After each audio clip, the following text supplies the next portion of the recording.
Hello and welcome friends, Microsoft Excel सीखने की series में मैं सूरज आपका स्वागत करता हूं। और आज की ये वीडियो माइक्रोसॉफ्ट एक्सेल को लेकर के है। माइक्रोसॉफ्ट एक्सेल में आज क्या आपको सिखाऊंगा, देखिए यहां पर आप देख सकते हैं कि बहुत सारे स्टूडेंट्स के नाम लिखे हुए हैं। मैं इसको एक डिफरेंट कलर से हाईलाइट भी करता हूं ताकि आपको समझने में आसानी हो।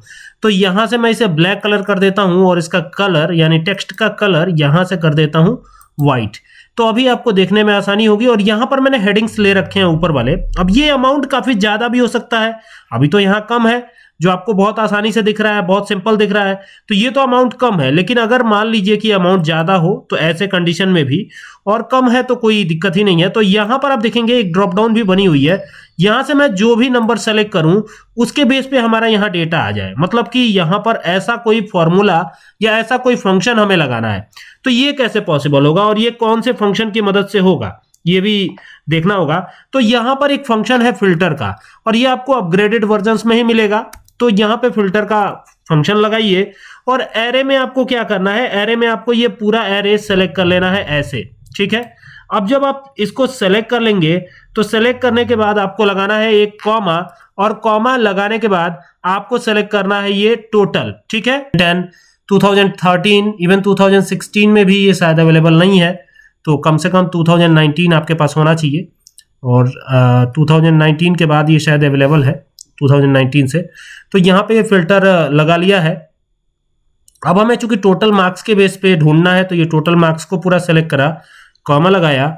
कॉमा लगाने के बाद आपको क्या करना है, जैसे ही कॉमा लगाते हैं तो कॉमा लगाने के बाद पहले तो हम क्या करेंगे, ये पूरा टेबल ही सेलेक्ट करेंगे। तो ये पूरा टेबल आप सेलेक्ट कर डालिए, फिर कॉमा लगाइए। अब ये ध्यान दीजिएगा कि ये इसको हटा लीजिएगा, पहले इसको पहले नहीं सेलेक्ट करना है, इसको बाद में सेलेक्ट करना है। तो पहले आप ये पूरा टेबल सेलेक्ट कीजिएगा, चूंकि ये एरे कह रहा है ना, तो एरे तो हमारा यही है। फिर कॉमा लगा दीजिएगा और फिर ये सेलेक्ट कीजिएगा इस तरीके से कॉमा लगा करके। और ये जैसे ही सेलेक्ट करेंगे ना, तो फिर कॉमा नहीं लगाना, आपको इक्वल टू लगाना है और इसको सेलेक्ट कर लेना है, क्योंकि यहीं से तो हम ड्रॉप डाउन से चूज करेंगे।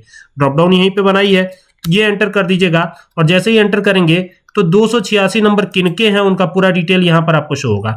लेकिन मान लीजिए, रुकिए, मान लीजिए कि आपको जरूरत इसकी नहीं है, आपको पता करना है 220 नंबर किसका रहा। तो यहां पे ड्रॉप डाउन से चूज कीजिएगा, उसी के अकॉर्डिंग ये नंबर भी चेंज हो जाएगा, देख रहे हैं। फिर यहां से चेंज करते हैं, यहां पे मान लीजिए 251, तो ये देखिए 251 के हिसाब से चेंज हो गया। अगर मान लीजिए यही चीज यहां पर करनी हो तो कैसे होगा, और किसी और चीज के बेस पे करनी हो तो कैसे होगा। तो चलिए यहां पे करके दिखाता हूं। इस बार चेंज रखूंगा, इस बार कुछ और यहां पे रख लेते हैं। जैसे मान लीजिए मैं यहां पे कर देता हूं लाइक सब्जेक्ट के बेस पे। तो मान लीजिए जिसका सब्जेक्ट 6 में जो नंबर हो उसके हिसाब से यहां आ जाए।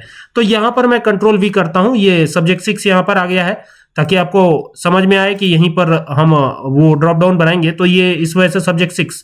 तो अब ड्रॉप डाउन कैसे बनेगा, तो डेटा टैब पे जाएंगे, डेटा टैब पे जाके यहां से डेटा वैलिडेशन यहां पे गए, और ये विंडो जैसे ही आती है तो यहां से जाकर के लिस्ट करना है इसको, और लिस्ट करके यहां से आइएगा। और यहां से आकर के आपको क्या करना है, बहुत सिंपल है। ये जो सब्जेक्ट 6 है ये पूरा का पूरा सेलेक्ट कर जाइए ऐसे। और यहां से जो है आपको एक काम ये करिएगा, ये ऊपर वाला सेलेक्ट करिएगा। तो सब्जेक्ट 6 तो ऊपर ले ही चुके हैं, तो ऊपर वाला नहीं करना, खाली नंबर्स करना है आपको और ओके करना है। तो अभी देखिए यहां पर सब्जेक्ट 6 के नंबर आ गए। तो सब्जेक्ट 6 में 6 नंबर किसका है ये पता करना है। तो यहां पर वही फंक्शन की फिल्टर लगाना होगा। तो फिल्टर लगाइए, FILTER फिल्टर हो जाएगा, और ब्रैकेट को ओपन कर लीजिएगा। अब पूरा डेटा आपको करना है सेलेक्ट, पूरा डेटा सेलेक्ट कर लीजिए, कॉमा लगा दीजिए।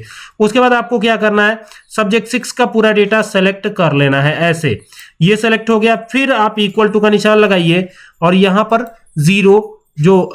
सब्जेक्ट 6 जो है इसका मार्क्स जो है उसको सेलेक्ट करके एंटर कर दीजिए। और देखिए अब सब्जेक्ट 6 का आ रहा है। तो अब यहां पर जैसे ही चेंज होगा ना, तो वहां पर भी चेंज हो जाएगा। देखिए यहां पर मान लीजिए सब्जेक्ट 6 में 56 किसका है, तो ये यहां पे सीधा डिस्प्ले हो रहा है। इसी तरीके से जिसका करना हो ना, बहुत ही आसानी के साथ कर सकते हैं। आसान है ना, बहुत ही ज्यादा आसान है और बहुत ही ज्यादा शानदार है। अब मान लीजिए यहां पर आपने एवरेज बढ़ा दिया, AVERAGE एवरेज कर दिया यहां पर, और एवरेज करेंगे, ये छूट गया। तो यहां से AVERAGE एवरेज कर दिया हमने, एंटर किया। यहां पर अब आएंगे तो इक्वल टू का निशान लगाएंगे, और जैसे इक्वल टू का निशान लगाएंगे तो एवरेज के लिए एवरेज फंक्शन है। तो ये एवरेज लगा लिया हमने, और इन सारे मार्क्स को सेलेक्ट करेंगे, ना कि टोटल को। तो ये मार्क्स को सेलेक्ट करा, बंद किया, एंटर किया। तो ये देखिए यहां पर एवरेज आ गया है, ठीक है। और यहां पर डबल क्लिक करेंगे तो ये सब आ जाएगा ऐसे। और कुछ इसी तरीके से अब आप एवरेज भी कैलकुलेट कर पाएंगे, ठीक है।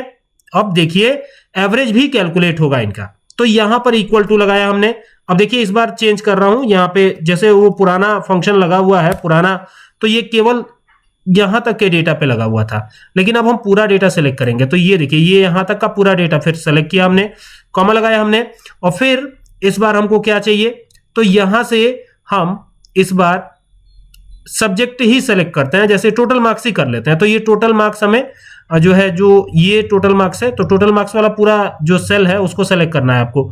तो यहां से चलेंगे और ये टोटल मार्क्स वाला पूरा ये सेल सेलेक्ट करेंगे। तो ये सेलेक्ट कर लिया हमने ऐसे, ठीक है, फिर कॉमा लगा दिया, और फिर अब क्या करना है, अब टोटल मार्क्स को इक्वल टू करके और लगा देना है, कॉमा नहीं देना है, बल्कि यहाँ पे इक्वल टू करके टोटल मार्क्स को सेलेक्ट कर लेना है, बस यही करना है और बंद करके एंटर करना है। ठीक है, यहाँ पे वैल्यू एरर आ गया, ये किस वजह से आया, क्योंकि हमने ऊपर से पूरा नहीं किया हुआ है सेलेक्ट। ठीक है, तो ऊपर से पूरा सेलेक्ट करिएगा, अदरवाइज ये वैल्यू एरर आएगा। तो इस वजह से ये वैल्यू एरर आ रहा है। तो यहां पर आप जाइए और ये पूरा इस तरीके से सेलेक्ट करिएगा ऐसे, ठीक है, और ये सेलेक्ट करके देन इक्वल टू लगाइएगा और देन इसको सेलेक्ट कर लीजिएगा और आंसर आपके सामने होगा। ये देखिए ये आंसर आ गया। अब देखिए ये पूरा आ रहा है, मतलब कि यहां पर आप देखिए एवरेज भी इनका शो हो रहा है। तो जैसे जैसे बढ़ाते जाएंगे ये भी बढ़ता जाएगा। उम्मीद करता हूं बात समझ में आई होगी। ठीक है।